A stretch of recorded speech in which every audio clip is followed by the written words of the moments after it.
First You Think is a not-for-profit ministry of the First Unitarian Church of Des Moines. Support us at ucdsm.org today. It's a time of change around here. Time of change for this congregation as you get a new minister. Reverend Seek starts in August. A time of change for me and Laura Kim. We are moving to South Carolina. We closed on a house there a month and a half ago, the same week that you were voting to call Reverend Seek. Sometime when I was just starting out as a minister, someone pointed out to me that all ministry is interim ministry. Whether it's for a year or 2 or 30, we serve our congregations knowing that we prepare the way for what comes after. Just as every member of the congregation participates in sustaining and developing the congregation with one eye on the future generations who we hope and expect will call this place their spiritual home long after we are gone. We ministers like to imagine ourselves as kind of Moses' figure, leading the people through the wilderness to the promised land. Moses himself, as the story goes, doesn't get to enter the promised land. His time comes to an end, and it's Aaron who takes the people the final step into the promised land. But I'm not Moses, and Reverend Seek isn't Aaron, and there is no promised land. There's just the continual unrolling of change. There are, in that process, however, different levels of change. Change is sometimes like the caterpillar becoming a bigger and better caterpillar, or like the butterfly becoming a better butterfly. And sometimes it's radically transformational, like the caterpillar turning into a butterfly. Sometimes it's like going from first grade to second grade to third grade, building on what you are and what you know, and growing from there and branching out in some new ways from the same basic trunk. Sometimes, though, it's not incremental building, but a tearing down. Not building on what you know, but unlearning the knowledge and habits that served you well in their time, but now need to be unlearned. Not a new branching out, but making yourself a whole other tree. I would say that this congregation is nicely on a path of building on what you are and what you know how to do and getting better and better at that. The butterfly is more and more finding its wings, flying higher and more confidently. There are times when more radical change is needed. So what I'll talk about today is what that looks like. Not because you need it, but just to help you be ready to bravely face transformation when the need might arise for it. The congregation as a whole aside, some of you individually might be finding yourself in a place right now in life where your heart is telling you that a transformation is called for. So let me speak to that. That second type, the deeper transformational type, can be hard. Some people will make external changes to avoid real transformation. Someone might, for example, walk out of a relationship because their partner didn't measure up to the model. They might then go looking for someone else who at first appears to fit the model, but then the same cycle repeats. The partners change, but there's been no internal change, no transition into a new way of being in the world. William Bridges writes, "People who try to deal only with externals are people who walk out of relationships, leave jobs, move across the country, but who don't end up significantly different from what and who they were before. They storm out of a job, rotten, no good boss, rather than discover what it is in themselves that keeps finding such bosses to work for. They end another and yet another relationship rather than let go of the behaviors, attitudes, assumptions, and images of self or others that keep making relationships turn out this way.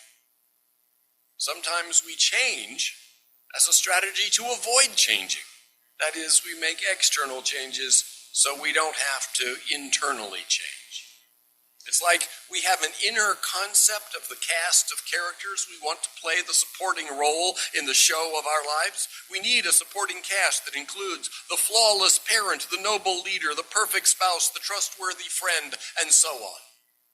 We keep looking for actors to play the parts, regularly switching out cast members, but never realizing that the script in our head is only in our head. And that script needs rewriting. Or better, we need to let go of the idea that we can script our life. I am not the playwright of the drama of life, or even of the drama of my own life, nor are you the playwright of your life. You and I are improv actors, each of us just one member of a troupe of others coming and going on the stage. You don't even make it up as you go along, not you individually. The whole troupe collectively makes it up as we all go along. You get to speak lines and be heard and taken into account, and others speak, and you take them into account. But if you're following a script in your head, then you'll get out of sync with the troupe. You can leave them and join another troupe, and if you're still looking to play out your script, the cycle just repeats. Changes are happening, but you're not being changed. You're making surface changes, but not doing the real growth of transformation. I am drawing here on a book called Transitions by William Bridges. Isn't it delightful that a man named Bridges makes his living by leading workshops and writing books about transitions? You can change partners, you can change cities, you can change jobs, change churches, but if you're using the same strategies to pursue the same purposes, you haven't made a transition. Transition means that new purposes have emerged for you. New purposes entail new strategies. So, as Bridges puts it, one of the most important differences between a change and a transition is that changes are driven to reach a goal, but transitions start with letting go of what no longer fits or is adequate to the stage of life you are in. Transition begins with ending. And then there's some time being in the neutral zone. And only then comes the new beginning. First, the ending. Ending requires some dissing. Not as in disrespecting, but as in disengagement, dismantling, disidentification, disenchantment, and disorientation. The 5 disses. I'll present them in that order, but they can come in any order. Disengagement. We need to disengage from the life we have had, from the person we have been. In traditional societies, a young initiative is removed from the family, taken into the forest or the desert. Divorces, deaths, job changes, moves, illnesses, and many lesser events disengage us from the contexts in which we have known ourselves. As long as a system is working, it's very difficult for a member of it to imagine an alternative way of life and an alternative identity. But with disengagement, an inexorable process of change begins. Clarified, channeled, and supported, that change can lead toward a development and renewal. Dismantling. The old habits and behaviors and practices that made you feel like yourself have to be dismantled, taken apart a piece at a time. Ritual periods can help. For 3 days, keep a vigil over the lost one. On the 30th night after the death, you have a ceremony. You wear only black for a prescribed period and hold a remembrance ceremony on the anniversary of the death. And as you do these things, you slowly dismantle or unpack your relationship or identity that you have lost. Disidentification.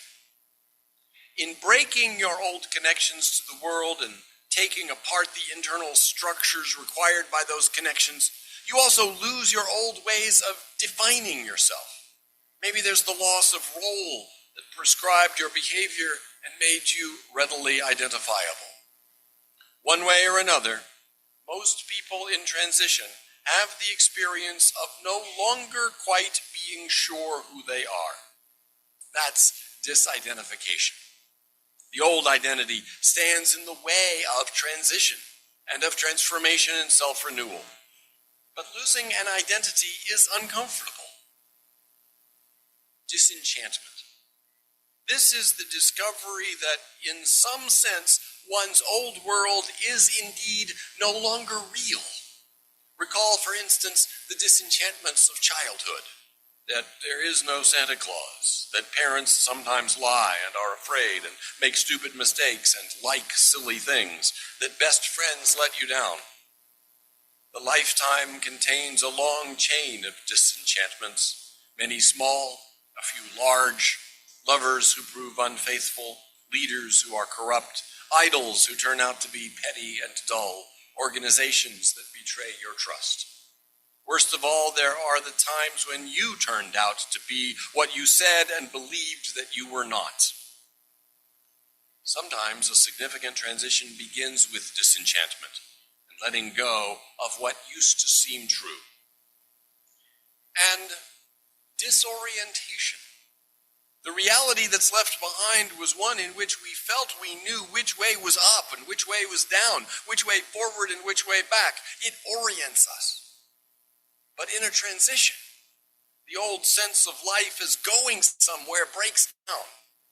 We feel like shipwrecked sailors on some existential atoll. Disorientation is meaningful, but it's no fun. Things that used to be important don't seem to matter much now. We feel stuck, dead, lost in some great dark underworld. After some form of disengagement, dismantling, disidentification, disenchantment, and disorientation in any order, then comes the time in the neutral zone. You are not yet the new you, but you're not the old you anymore either. You need some time to just be. The new self emerges when it's ready. You can't force it because you don't know yet what it needs to be. We need to get away for a time, not really to think, at least not in any way that produces definite results. Instead, we walk the beaches or the back streets. We sit in the park. We gaze at clouds. Only with time alone in this apparently aimless neutral zone can the inner business of self-transformation gestate. Remember that the process of transformation is essentially a death and rebirth process rather than one of mechanical modification. The process of disintegration and reintegration is the source of renewal, and it's gonna take a minute or a year. We need our neutral zone just the way an apple tree needs the cold of winter. The way out of the neutral zone is to plunge all the way into it. The way out is in. Accept that you need this time in neutral. Find regular times and places to be alone. Begin a log of your neutral zone experiences. It may be very helpful to take this pause in the action of your life to write your autobiography and reflect on what you really want. As the old purposes and meanings fall away, what really do you want? Only after some time will you begin again. I've described the neutral zone as a goo phase. The caterpillar goes into its cocoon. It doesn't simply begin sprouting butterfly wings. It dissolves into goo. The goo you would find if you opened a cocoon halfway through its period. Out of that goo, a butterfly begins to take form. But you can't skip the goo. No need to rush. In fact, there's a need not to rush. If we are to transition and not merely change, it's important that we take our time. To return to the congregational level, maybe, just maybe, that's what we've been doing for the last 2 years. Letting the goo do what it needed to do. Peeling away the layers of chrysalis, fanning our wings to let them dry. And now, the butterfly is ready to fly.